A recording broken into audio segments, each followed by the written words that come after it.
What's up Cuzzies, it's Kiwi here, and today I'm going to give you all a quick guide to Spacelords, starting with mission selection, which you can do by entering the adventure section of the main menu, which is where you can access missions for each campaign. So simply highlight an accessible stage that isn't level locked and press the button prompt to either search for a match as a raider and or antagonist. You can also hit quick play at the main menu to speed up the time it takes to matchmake, since quick play will throw you in the first mission available to you, which will either be a raider match where you work with other raiders to help Harrick remove the human threat from his planet, or as an antagonist who has surrendered themselves to the power of Urus Barrett and face off against the raiders in the mission. And every mission will start by having you get dropped off by the raiders' transport known as the Beluga, which stores Aleph in its tanks to immediately respawn those killed in action. However, when it runs out of Aleph, the Beluga searches for deposits to replenish itself, and while it's gone, friendly casualties are not respawned. And if all members of the team fall before the Beluga returns, it will result in a game over / mission failure. However, when it comes to the antagonist, you draw your power from the being Urus Barrett, so you have no life limits and can only fail if the raiders succeed, or if you get disconnected or you rage quit. Gold can also be used to replenish the lives of your team of raiders when in survive mode. However, this will reduce time for the antagonist spawns and give them greater rewards. And speaking of rewards, you can attain things like gold, which can be used as a means to purchase new raiders, build / upgrade weapons, and purchase XP boosts. We can also get the faction points, which you use to manage cards for your raiders, and use to obtain universe records, which is the game's lore. Another type of reward you can get are blueprints, which there are two versions of, which are the common and the rare, and you can use them to build / upgrade your weapons if you have enough gold. And last but not least, XP boosts, which can give you a boost to your XP. Now, rewards are randomly distributed across all missions and rotate after a set period of time. Also, equilibrium leagues are correlated with the new rewards system.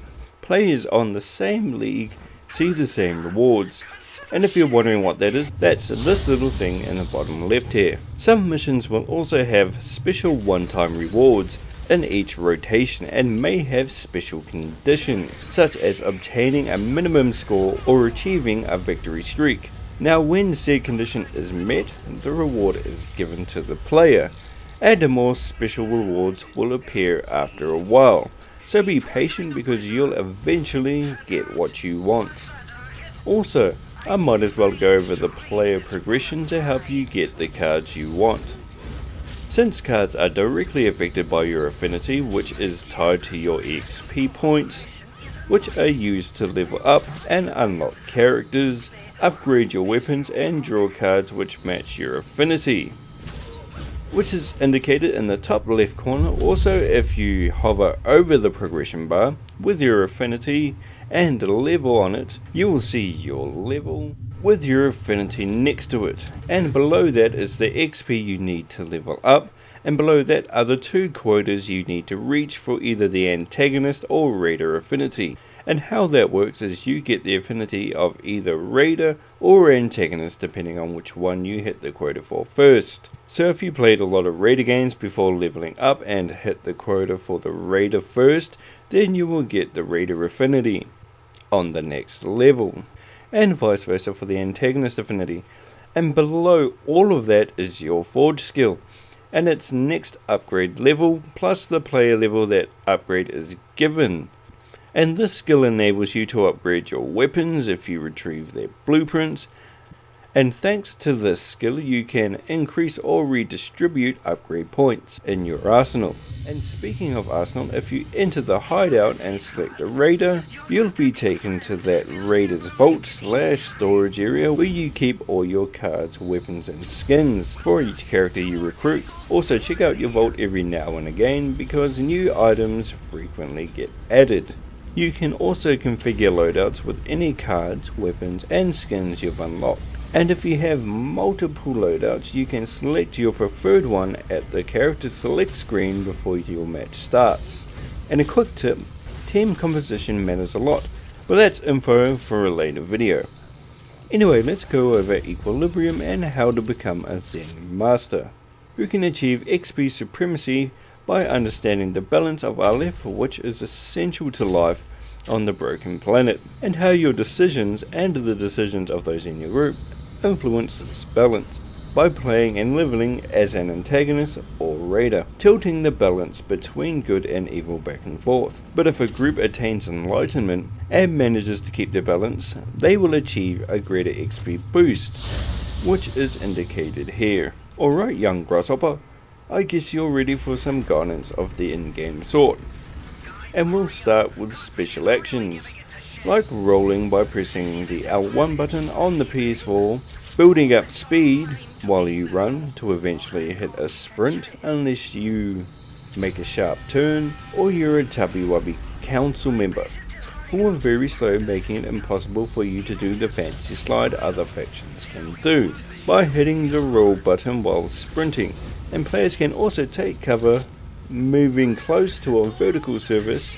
You can also recover health and move stealthily along cover, so you can set yourself up for some sneaky CQC, like a CQC punch which beats a grapple, or you can do a sneaky CQC grapple which will insta-kill if it's successful, and also beats the last ninja skill which is the roll. And if you haven't guessed it, the roll will beat the punch. So in a nutshell, punch beats grapple, grapple beats roll, and roll beats punch. So remember that, because you're gonna need that info to help you get Aleph. Now grunts are cannon fodder and only receive a small weekly dose of Aleph, which means you don't get Aleph from getting CQC kills on them. However, elite soldiers are fearsome opponents that carry their own Aleph repositories, making it possible to gain Aleph as well as ammo from them. And if you're having trouble telling them apart, you can attack them, and if their nervous system shows up as a yellow glow, then that's an elite. You can also look to see if they have a red health bar over their head, or check to see if they glow yellow through a wall, instead of red, which is the color of grunts, or blue, which is the color of engineers. Now you know how the enemies color coordinate with their soulmates, you can hunt for the Aleph. That is essential for many mission mechanics, which usually need you to overload something with it. You can also be a greedy goblin and stack 5 of them to increase the effectiveness of your cards. And some of these cards can affect your combat stress, which will increase / fill with any effort or damage taken by the raiders. And taking cover is the best way to minimize stress, because when you do this, the stress meter empties. And why is this important? Well, young grasshopper, if your stress level exceeds the threshold indicated on the stress meter as a human man thing, your enemies can see your Aleph signature through walls, which can affect enemy aggro. That has 4 states. Number 1, this enemy doesn't know you're there and is an easy target. Number 2, this enemy thinks you're there but hasn't seen you yet. This enemy knows you're there but is busy, so watch out. Number 4, this enemy knows you're there because he can see your ass, young grasshopper. So give him hell while I give you a picture of the heads up display with some commentary to explain it. Number 1, ammunition. Number 2, your health. Number 3, your ability, which when used will either refill or go on a cooldown. Number 4, your stress bar, which is what we talked about earlier. Number 5, status effects on you. Number 6, your LF counter. Number 7, team names / members and total lives. Number 8, the antagonist, if there is one. You can also tell if they are dead by the skull that will appear next to their face.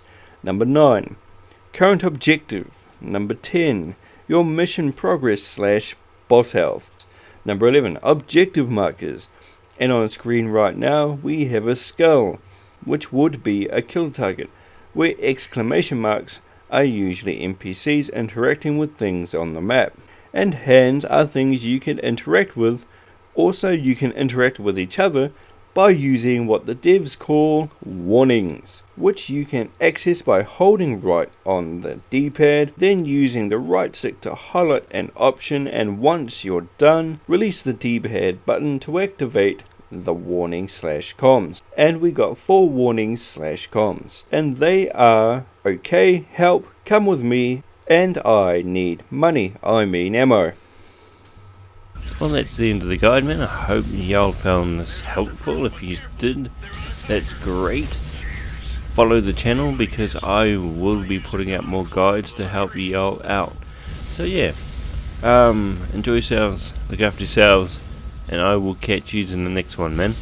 See yous.